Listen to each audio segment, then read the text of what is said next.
दोस्तों, आज की न्यूज में मिडिल ईस्ट का बढ़ता तनाव, ईरान की मिसाइल ड्रिल्स, इसराइल की विवादास्पद बस्तियां, गाजा में सीज फायर की कोशिशें, सीरिया में अमेरिका का बड़ा ऑपरेशन और भारत न्यूजीलैंड के बीच ऐतिहासिक FTA समझौता।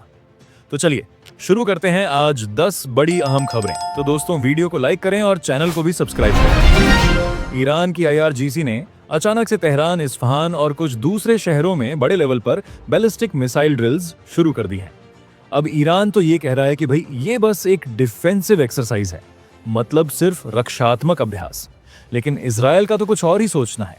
उनका मानना है कि ये शायद किसी बड़े हमले की तैयारी हो सकती है। जो खबरें आ रही हैं उनके मुताबिक इजराइल 2026 में ईरान पर नए सैन्य हमले करने की प्लानिंग कर रहा है और इस बार टारगेट साफ है, ईरान का बैलिस्टिक मिसाइल प्रोग्राम।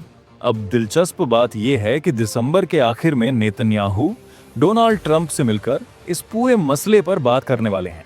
जून की जंग के बाद से ईरान लगातार अपनी मिसाइल क्षमता को दोबारा खड़ा करने में लगा हुआ है और ये बात इजराइल को खटक रही है। इजराइल ने एक बार फिर विवादास्पद फैसला लिया है। कब्जे वाले वेस्ट बैंक में 19 नई यहूदी बस्तियां बनाने को मंजूरी दे दी गई है। अब इसके पीछे की असली वजह क्या है? वित्त मंत्री बेजलेल स्मोट्रिच ने खुलकर कह दिया कि ये फिलिस्तीनी राज्य को रोकने के लिए किया जा रहा है। साफ साफ शब्दों में कहें तो वो नहीं चाहते कि फिलिस्तीन कभी एक स्वतंत्र देश बन पाए। अमेरिका, कतर, मिस्र और तुर्की के अधिकारी एक साथ बैठे। मकसद था गाजा में सीज फायर के दूसरे चरण पर बात करना। पहले चरण की समीक्षा करते हुए अब फोकस है कुछ बड़े मुद्दों पर। इजराइल की वापसी, हमास का निरस्त्रीकरण और वहां एक अंतरिम सरकार कैसे बने। लेकिन सच्चाई ये है कि रास्ता आसान नहीं है। इजराइल लगातार सीज फायर का उल्लंघन कर रहा है। अमेरिका ने सीरिया में एक बड़ा ऑपरेशन अंजाम दिया। नाम दिया गया ऑपरेशन हॉकाई स्ट्राइक। ISIS के 70 से ज्यादा ठिकानों पर जबरदस्त हवाई हमले किए गए। लेकिन यह सिर्फ एक रणनीतिक कार्रवाई नहीं थी, यह बदला था।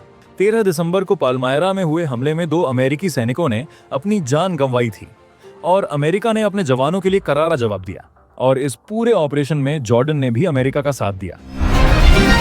प्रधानमंत्री मोदी और न्यूजीलैंड के प्रधानमंत्री लक्सन ने फोन पर एक अहम घोषणा की।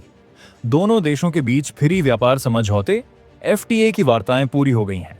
यानी दोनों देश एक दूसरे के सामान जो एक दूसरे को बेचते, उन पर कोई भी टैक्स नहीं वसूला जाएगा।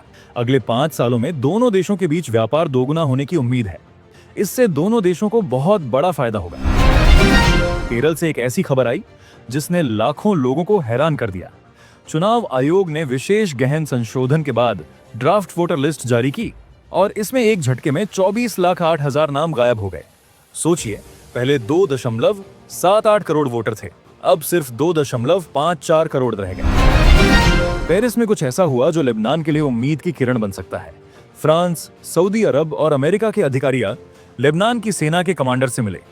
बैठक का मकसद लेबनान में शांति बनाए रहना, लेकिन इजराइल लगातार सीज फायर का उल्लंघन कर रहा है। तो दोस्तों, ये थी आज की 10 सबसे अहम खबरें। उम्मीद है आपको आज की ये न्यूज ब्रीफिंग पसंद आई होगी। अगर पसंद आई हो तो लाइक करना ना भूलें और ऐसी ही खबरों के लिए हमें सब्सक्राइब जरूर करें। अपना ख्याल रखिए, खबरों से जुड़े रहिए। धन्यवाद और फिर मिलेंगे अगली न्यूज अपडेट में।